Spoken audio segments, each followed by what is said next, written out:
Let's stay with that story. Joining us from LA is the Professor of Political Science and International Relations at Cyprus College, Peter Mathews. Peter, good morning. Thanks for joining us. It was no big surprise, was it, when she made that announcement on Good Morning America? No, it was not a big surprise. We were expecting it, actually, and she's come through with it. And it's quite interesting because she's actually has a dual cultural background. She's African-American and Indian-American or Asian-American. Parents, her mom is a doctor from India, and her dad was a professor from the Caribbean, African-American. And she brings a very rich background in that sense to the whole concept of the presidency and keeping it representative of all the people in America. And then she has some interesting issues on healthcare and jobs. A lot of it's very similar to all the other progressives who want tuition-free education, as she said she would like to fight for, and healthcare for universal single-payer healthcare, and climate change. She's also said that we have to work on climate change and really support the Paris Climate Accord, which Mr. Trump actually wants to withdraw from. So it's a very interesting contrast if she did win the nomination. Being an African-American woman, will they work for her or against her, do you think? I think it'll work for her at this time, because, like I said, there are a lot of folks who believe in a very representative presidency, one that would reflect diversity of America. And this is a very positive base. Don't forget that the South Carolina primary in South Carolina is on February 29th, I believe, and it's one of the earliest primary elections. And over half the Democratic voters in that primary are African-American. And that's going to help her, especially African-American women. But she's got a much broader appeal than just African-American voters. In California, we have a very diverse state in which the African-American population is, I think, only maybe about 13 or 14%. And yet she's able to win. And she was able to win big when she ran for the Senate after serving as the Attorney General of California. So I don't think she's limited in that terms of the ethnicity, but the ethnicity will actually help her, I think. Do you think she's appealing to Democrats or to Republicans?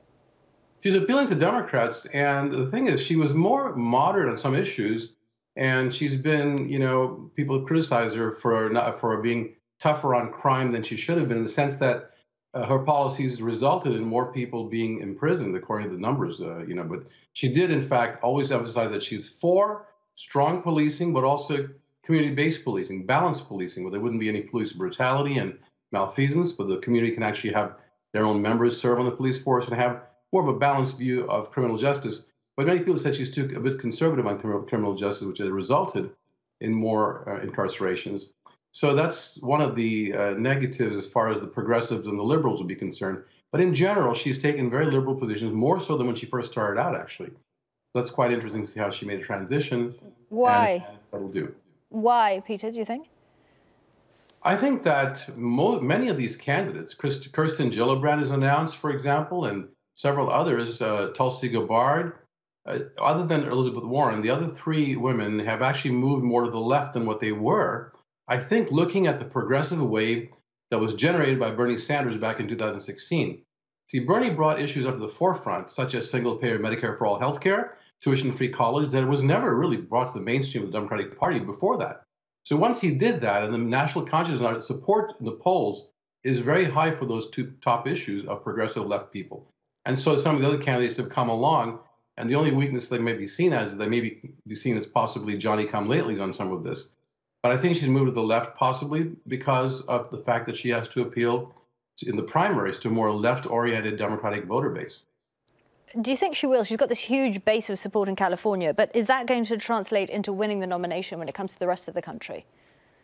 Not necessarily. There'll be some very top competitors, especially if Bernie Sanders announces that he's going to run as well. He's already the front runner if he announces it, because he's got a 50-state organization already in place. And that's one thing about running for the U.S. presidency.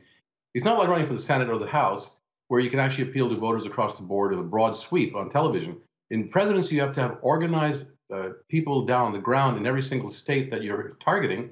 And if you have an organization already in place, as Sanders did from 2 years ago, or maybe 4 years ago, then he's way ahead if he decides to announce. But he hasn't announced yet. It doesn't mean that Kamala Harris will have an automatic in just because of her appeal, her personal appeal.